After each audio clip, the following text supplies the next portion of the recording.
가수 이효리의 남편으로 유명한 가수 이상순이 최근 다양한 음악 활동과 방송을 하고 있는 가운데 재산이 공개되어 시선이 쏠리고 있습니다. 1974년생으로 올해 나이 50세인 이상순은 1998년에 데뷔한 가수 겸 기타리스트이죠. 이상순은 인디씬에서 잘 알려진 뮤지션인데 대중들에게 습관이라는 노래로 잘 알려진 롤러코스터의 기타리스트로 또 실력파 싱어송라이터로 팬들의 사랑을 받은 것으로 전해졌습니다. 이상순은 작곡에도 뛰어난 재능이 있는데 업계에 따르면 저작권협회에 등록된 이상순이 작곡한 곡수는 62곡에 달하죠. 대다수가 그가 참여했던 밴드 롤러코스터 베란다 프로젝트의 일원으로 활동 당시 작곡했던 곡입니다. 대중에게 비교적 잘 알려져 있는 곡으로는 김혜림의 레인, 토이의 피아니시모, 양희은과의 듀엣곡인 산책, MBC 예능 프로그램 놀면 뭐하니에서 비, 유재석, 이효리가 뭉쳐 만든 프로젝트성 그룹 싹쓰리의 다시 여기 바닷가 등이 있죠. 다시 여기 바닷가를 제외하고 그가 작곡한 노래 대다수는 대중을 겨냥한 곡이 아닌 서정적인 인디 노래가 주를 이루고 있으며 조원선, 김동률 등의 가수들과 공동 작곡한 곡이 많아 저작권료로 큰 수익을 거두고 있으리라고는 보기 어렵다는 게 업계의 시선입니다. 저작권료가 큰 수익이 되지 못한다는 것은 전 세계적으로 글로벌 히트를 친 싸이의 강남 스타일조차 음원 수익이 3,600만 원에 불과하다는 점을 감안하면 충분히 짐작할 수 있는 대목인데 하지만 이상순이 저작권료로 큰돈을 만질 수 없어도 괜찮죠. 그는 이미 수억 원의 몸값을 자랑하는 건물을 갖고 있는 이유 때문인데 이상순은 이효리와 지난 2019년 서울 한남동에 위치한 그래머시 빌딩을 58억 2천여만 원의 공동명의로 사들였습니다. 빌딩 등기부등본에 따르면 이효리가 69%, 이상순이 31%의 지분을 갖고 있는데 이를 위해 이상순은 10억 2천만 원을 대출받은 것으로 알려졌죠.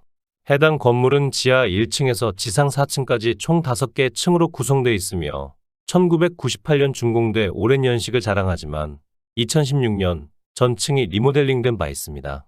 부동산 전문가들은 이효리가 충분히 재산 여력이 됨에도 남편의 대출까지 받아가며 공동명의로 건물을 매입한 이유로 절세 효과를 노린 것이라고 보고 있는데 한 빌딩 중개업체 관계자는 매입 당시 부동산 관련 법 기준으로 보면 2인 이상 공동명의를 할 경우 임대소득세, 양도소득세, 종합부동산세 등에서 절세 효과가 컸다 라고 밝혔죠. 이효리 이상순이 공동 매입한 빌딩은 현재 68억 원 시세를 형성 중인 것으로 알려졌는데 1년 반 만에 무려 10억 원의 시세 차익을 거두었다고 합니다.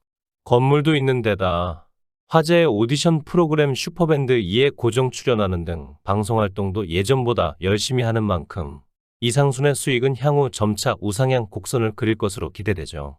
또한 이상순은 큰 외식업 체제를 운영하고 있는 집안의 자녀인 것이 드러나 화제가 되기도 했는데 이상순의 외가가 운영하고 있는 해운대 암소갈비집은 1964년 창업 이후 2대째 대물림하고 있는 부산 지역의 유명 노포입니다. 부산에서 고급 맛집으로 손꼽히며 해운대에 관광 온 관광객들에게도 큰 인기를 끌 만큼 유명한 곳인 해운대 암소갈비집은 30년 이상 명맥을 유지하면서도 오랜 시간 사랑을 받아 중소벤처기업부에서 100년 가게로 인증한 점포이기도 하죠. 사람이 항상 너무 많아서 악명 높은 웨이팅 때문에 쉽게 엄두를 내지 못하는 해운대 암소갈비집은 평일 낮에 가도 대기를 해야 하고 주말에 갈 경우에는 한두 시간은 예사로 기다려야 겨우 입장할 정도로 늘 손님들이 붐비는데 부산의 대표 맛집으로 손꼽히는 만큼 매출 또한 상당합니다. 2021년 생생정보 촬영 당일 일 매출이 3,448만 원으로 알려지며 놀라움을 자아냈죠. 연간 125억 원의 매출이 발생하는 것으로 추정되며 요식업계의 대기업이라는 우스갯소리도 나오게 된 것입니다. 해운대 암소갈비집이 인기가 많은 비결은 갈비의 육질을 부드럽게 하는 다이아몬드 컷과 창업자가 개발한 양념장이라고 할 수 있는데 50년간 동일한 장소에서 동일한 메뉴로 자리를 지키고 있어 부산의 명물로 꼽히고 있죠. 부산 본점에 이어 2018년 미국 뉴욕 맨해튼에 지점을 내 운영 중인데 해당 레스토랑은 뉴욕타임스가 발표한 뉴욕 10대 레스토랑에 선정되기도 했습니다. 이 점포는 식객 허영만의 백반기행, 생생정보, 수요 미식회 등 유명 방송에 등장하며 더욱 이름이 알려졌죠. 수요 미식회의 방영 당시 출연자로 등장했던 가수 쌈디가 입에 넣자마자 녹았어요. 씹을 시간이 별로 없이 너무 맛있어서 깜짝 놀랐죠. 소고기에 대한 터닝 포인트가 생긴 집이에요. 라고 극찬을 아끼지 않았습니다. 정유미도 제가 부산 살 때 왜 여기 안 와봤지? 유명한 건 알지만 굳이라고 생각했는데 먹어보니 정말 맛있더라고요. 라고 거들었습니다. 데뷔 후 지금까지 쭉 전성기 길만 걷고 있다는 이효리가 2013년도 이상순과의 결혼을 발표해 큰 화제가 되었는데 당시 이상순이 대체 누구야? 하는 반응을 보인 사람들도 많았는데요. 초특급 슈퍼스타 이효리의 남편이라기엔 어딘가 화려함이 부족하다고 느끼는 대중들도 많았죠. 전형적인 미남형도 아닌데다 인지도 면에서도 이효리와는 큰 차이가 난다는 이유 때문이었습니다. 그래서인지 알고 보니 이상순이 재벌급 부자라거나 화려한 연예계 생활에 신물난 이효리가 그간 만났던 남자들과 정반대 타입을 택했다라는 출처 모를 소문들이 떠돌기도 했죠. 이런 대중의 의문은 2014년 이효리가 진행을 맡은 SBS 매직아이에서 풀리게 되었습니다. 살아보니 꼭 필요한 결혼 조건이라는 주제로 문소리, 홍진경, 지석진, 이정진 등과 이야기를 나누던 이효리는 돈이 없어도 자격지심만 없으면 돼요. 라고 말해 이목을 집중시켰죠. 이효리는 이어 돈 없는 남자도 과거에 만나봤어요. 라고 자신의 경험담을 털어놓았습니다.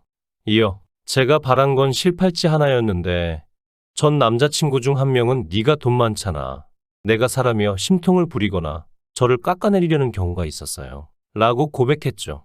이효리는 이렇게 자격지심이 심한 남자들과는 결국 트러블이 생겨 헤어질 수밖에 없었다고 전했습니다. 반면 이상순은 수입은 이효리보다 적었지만 자격지심이 전혀 없는 쿨한 모습을 보였다고 전했는데 이효리는 자기 돈은 없지만 자기 것이 딱 있는 것 이라며 이상순이 수입 차이에 자격지심을 느끼지 않을 수 있는 이유를 밝히기도 했죠. 이에 홍진경이 이상순 씨는 경제력보다는 실력파에 워낙 신념이 있는 기타리스트잖아요. 언제든지 돈을 벌 수 있는 실력이 있으니까 여유가 있는 것 아니에요? 라고 묻자 이효리는 근데 돈은 안 벌더라고요. 라고 답해 좌중을 폭소케 했습니다. 이효리와 이상순은 JTBC 효린의 민박에서 애틋한 부부애를 보여주어 화제가 되었는데요. 방송 중 이효리가 이상순에게 한 오빠, 나 없으면 어떻게 할 거야? 내가 갑자기 마음이 떠나서 헤어지거나 하면? 이라는 질문을 했습니다. 이에 이상순은 마음이 떠나서 헤어지면 어쩔 수 없는 거고 내가 세상을 떠나면 나도 따라갈 거야. 라는 단호한 고백으로 아내 이효리를 향한 마음을 전했습니다. 이에 이효리는 재혼하면 가만 안 둘 거야. 라고 장난스럽게 덧붙이며 화기애애한 분위기를 자아냈죠. 해당 소식을 접한 네티즌들은 이효리 결혼 진짜 잘한 듯 이상순은 방송에 나올 때마다 자존감 높고 마인드가 건강한 게 느껴져서 너무 좋다. 저런 남자가 원래 진국이다. 두 사람 예쁜 아이 생기길 기도할게요. 요식업계 금수저 답례 등의 반응을 보였습니다. 모쪼록 앞으로 좋은 소식 기대하겠습니다. 시청해 주셔서 감사합니다. 구독, 좋아요, 알림 설정 부탁드리겠습니다. 좋은 하루 보내세요.